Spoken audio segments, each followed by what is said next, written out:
Hello and welcome back to my How to Start a Megabase series.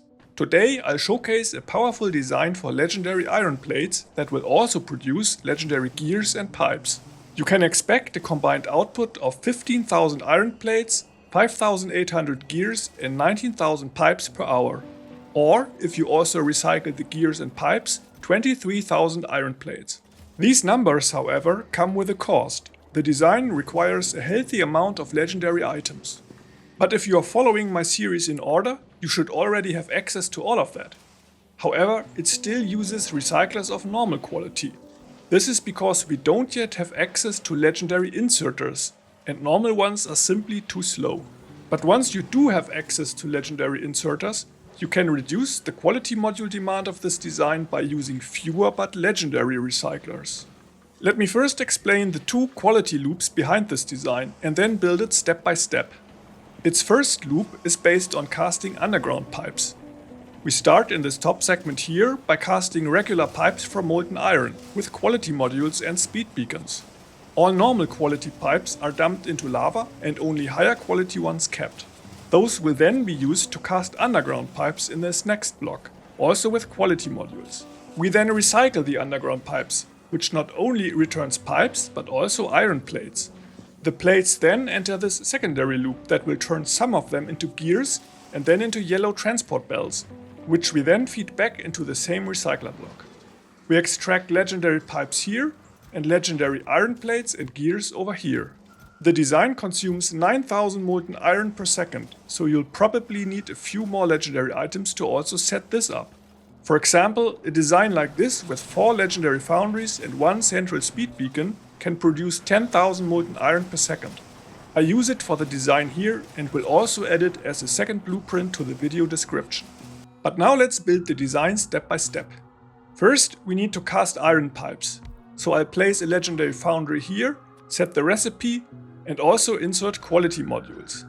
By default, it will produce 12 pipes per second. With a 25% quality chance, this gives just 3 quality pipes per second.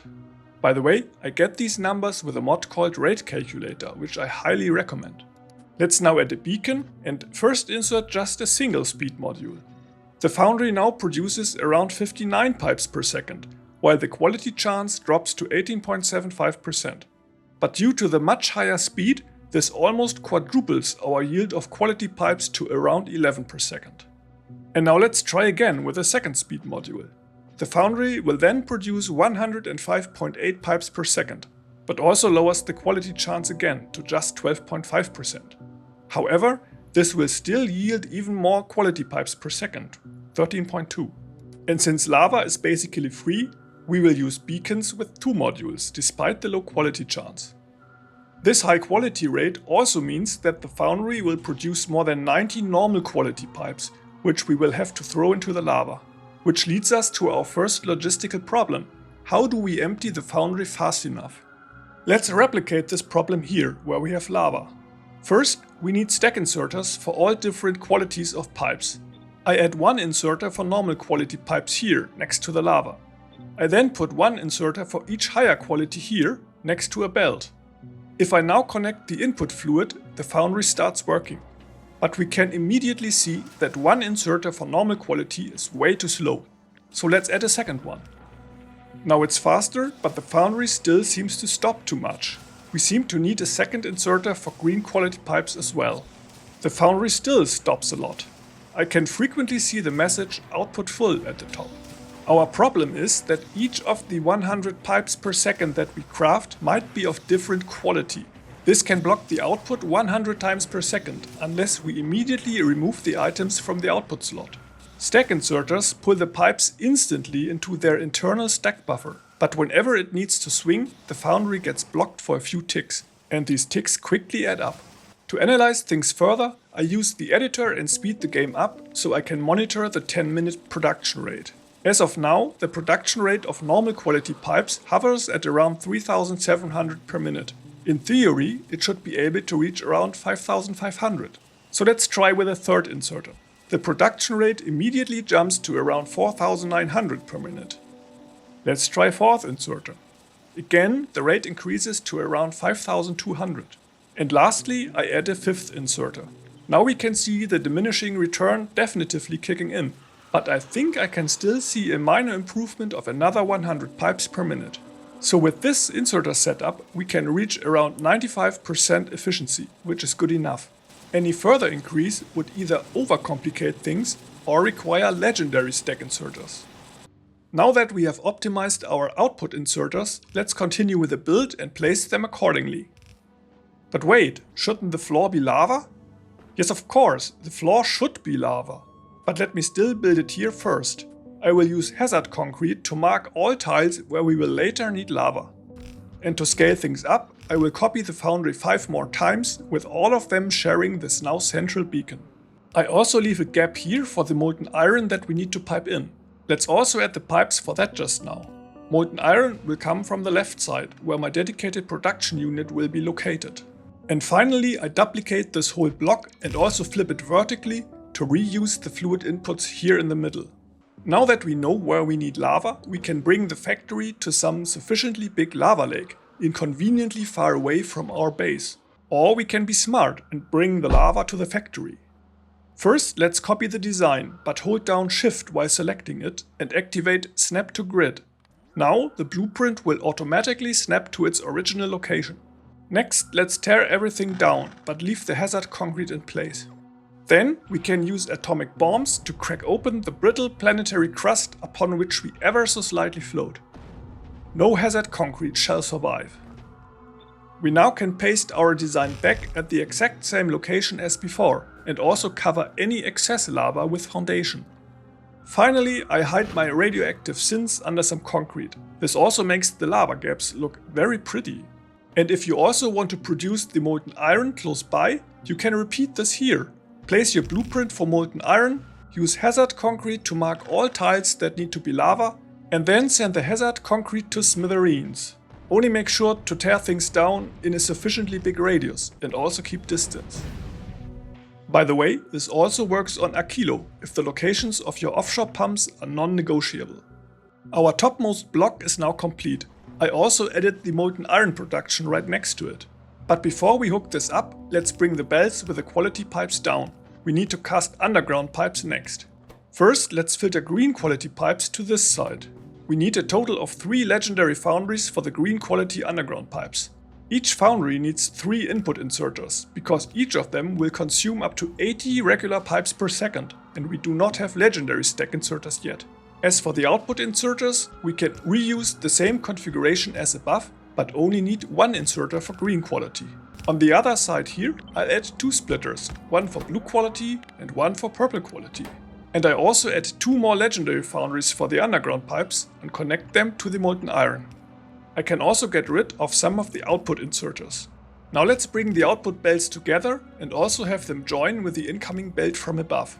This belt will occasionally contain a few legendary pipes that were produced in our first block here and also need to move ahead. We'll sort them out later. Let's now continue with our recycling block.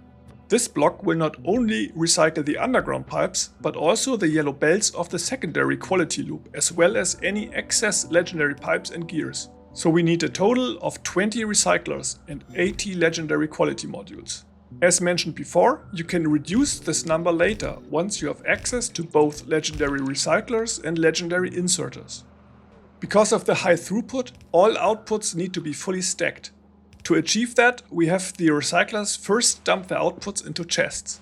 I add stack inserters, but also want to make sure that they only take swings with full loads of 16 items. First, I add a constant combinator to provide signals with negative values for all possible items. But thanks to your comments under my previous video, I learned how to configure this even faster. So thank you very much for educating me. I'm always happy if I learn new tricks. Remember how I previously configured each value of -15 individually? Well, stupid me. I did not know that this multiplier field for the section as a whole also accepts negative numbers. This makes the configuration now a lot faster, because I can simply add all signals with their default value of 1 and let the section multiplier do the math. So I add all 3 items that this recycler will produce in 3 different qualities here. Then I add a second section for the legendary items. They come in much lower numbers, so I want to put them onto the belt as soon as they fill a single stack of 4 items. By putting them into a separate section like this, they can have their own section multiplier of -3. Now I connect the combinator to all stack inserters with a green wire. I also connect each stack inserter to its individual chest with a separate red wire, and also configure the inserters to set filters. One final optimization: we will get a total of 12 different items back from recycling, so I can limit the content of these chests to 12 slots. This provides enough space for all the different items while still preventing the chests to completely fill up in case something jams. This output setup is now ready to keep up with the expected throughput of the design by neatly stacking all of our items. Let's now bring the output belts up and merge them here with a splitter. I also use the splitter to filter pipes of any quality to the right. The belt with the pipes will then go up and feed back into our underground pipes production block. It should also have input priority. This now completes our first quality loop, but the recycling of underground pipes also returns iron plates, most of which will not yet be of legendary quality. So let's add our secondary quality loop for the iron plates. Let's start with green quality and bring it down on a belt. To continue the upcycling of the iron plates, I will use yellow belts, because yellow belts can be produced with foundries and benefit from their 50% base productivity bonus. Yellow belts also need gears, so I add an assembling machine with legendary productivity modules for those here. But if we later recycle the belts, we will also get some gears back, and the gears we get back need to have priority over new ones to not create a backlog and jam the system. We can solve this easily with a buffer chest. I put it between the assembling machine and the return belt. An inserter with a filter for gears will put them into the chest. The chest will then feed into the foundry. For the iron plates, I will also use a filtered inserter, because it should only insert iron plates into the foundry. The gears need to go through the buffer chest. This inserter here will provide iron plates to the assembling machine. The output of those goes here. To limit the buffer size, I connect the chest to the assembling machine and define a limit of 100 gears. By the way, you could also use the wildcard filter everything here, since we're only dealing with a single intermediary product. So I use that to also showcase this mechanic. This foundry will produce more than 30 belts of varying quality per second. Therefore, we have to solve the same logistic problem as before and use multiple stack inserters. We need 2 stack inserters for green quality and also 2 for blue quality. Only purple and legendary quality require just 1. There's only room for 5 on the bottom side, so I have to place the last inserter just around the corner. Let's now copy this 2 more times and adjust each copy to handle the correct quality. We also need another speed beacon for the assembling machines. It fits nicely here and affects all assemblers. And lastly, let's add the output belt. A single lane won't be fast enough to handle all the items, so we have to utilize both sides of the belt and then bring it all the way up here. We don't need to build a second block with recyclers. Instead, I join the return belt here with our existing belt with a splitter. It also needs input priority. This completes our secondary quality loop for the iron plates. But as you have probably already noticed, we haven't put in any place for the legendary items yet, so let's do that now. First, let's consider that this belt here contains legendary pipes. Some are from our pipe production block at the top, but most return from the recyclers. To filter out the legendary pipes, I will reuse this splitter. It should filter legendary pipes to the right. Here I will add an inserter and a buffer chest. As for now, I will use just a normal quality storage chest. I highly recommend using a legendary chest later and a buffer of at least 10,000 pipes. I also have to make sure that the legendary pipes continue on their way to the recycler if this buffer is full. Recently, the game developers added the possibility to connect wires to splitters. So why not make use of this here? It's a rarely used feature that most players probably don't even know about. First, I need a decider combinator that governs my buffer size. I connect it to the chest and also to the splitter. I configure the splitter to set filter. It now shows a grayed out filter icon because it does not receive any filter signal yet. Nothing would come out on this side. Then I add the condition legendary pipes less than 4000 to the decider combinator with a legendary pipe also as the output signal. Now we can see the filter for legendary pipes on the splitter again. The splitter will send all legendary pipes to our buffer chest until we reach our limit of 4000. And that's the legendary pipes done. Now let's also add buffers for the legendary iron plates and gears, both of which arrive on this belt, so let's first add another splitter to filter all legendary items to the right. Next, I add another splitter here. This will filter legendary iron plates to the left, where I put another storage chest. This also means that gears come out on the right side. Although I want to buffer quite a large amount of legendary gears, there might come a moment where this buffer is full. In that case, I want to recycle them further into iron plates. So let's first join the gears belt with this belt, which leads to the recyclers. Then I add a storage chest here and an inserter. To limit the buffer size, I use a constant combinator and configure the number of gears I want to keep. But this time I set the value as a negative number, -4000. I then connect the combinator to the chest and to the inserter. The inserter should only be active if the gears signal is less than 0. So it will stop once there are at least 4000 gears in the chest. To not let some legendary gears accidentally slip by, I connect the second belt segment also to the green wire. I set its condition to only be enabled if the number of gears is greater or equal to 0. The belt now stops and no gears can slip by until the buffer is full. Finally, I want to add an overflow protection in case my buffer for iron plates is also full.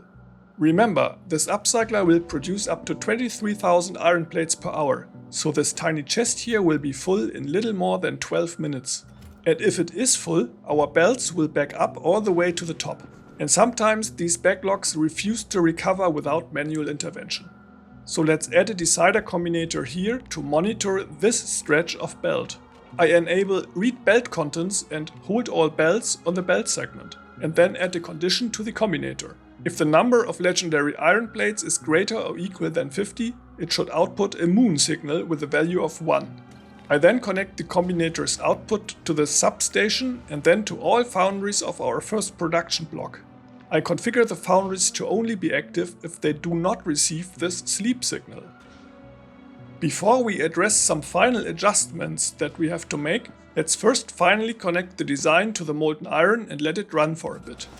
Our first production block immediately kicks in with full speed, providing a total of 160 quality pipes per second to the second block, which also kicks in and sends our first underground pipes to the recyclers. And shortly after that, the iron plates enter our secondary quality loop and yellow bells start flooding the system. It seems that everything is running smoothly, but there's a few last things we need to change. First, we can see that the iron plates and gears arrive at the foundries in a chaotic fashion. This will sometimes lead to a deadlock. We can solve this by adding another splitter here and sorting plates and gears onto separate sides of the belt. Now, the belt production can no longer deadlock. Next, I want to be able to manually pause the upcycler. So I put another constant combinator here and add a moon signal with a value of 1, but disable it. Then I connect it to this substation that already carries a wire. Now I can stop the upcycler whenever needed by enabling this combinator. This sends our foundries here to sleep, and after a minute all belts will be empty. But let's not do that now and leave the upcycler running. Next, we can see that these foundries here produce so many underground pipes that we get an occasional traffic jam. We can solve this by bringing half of them over to the other side of the belt. A simple splitter and an underground belt will do the trick. And lastly, I would also add a small buffer chest for legendary yellow belts here, because we need them later for legendary labs or biolabs to be precise. That's the design done. And since I soon want to start a new playthrough with version 2.1 and can no longer use my space casino, I'm excited to see this in action on a real map. And lastly, I want to talk about an improvement for my last design, where we turned calcite into legendary stones and iron plates. Remember my setup for the fluid voider? Well, I overcomplicated it. As many viewers pointed out, we don't need such a complicated clock to set and unset the voiding recipe. A much simpler solution is to just use a single decider combinator. I connect its input and output to the foundry, and then configure the foundry to both read contents and set recipe. The combinator will then need just one condition: molten copper is less than 750. If this is true, it will output the cast low density structure recipe as output signal. Let me now connect the tank. We can see that the molten copper flows into the foundry, and once it reaches 750, The recipe will be unset for a short moment and the fluid gets voided. So your setup is way superior to mine, thanks again for pointing it out. You made it both simpler and better, so don't stop correcting me. You can find the blueprint of today's design in the video description. If you like this content, please leave a like and hit subscribe. Thanks and bye!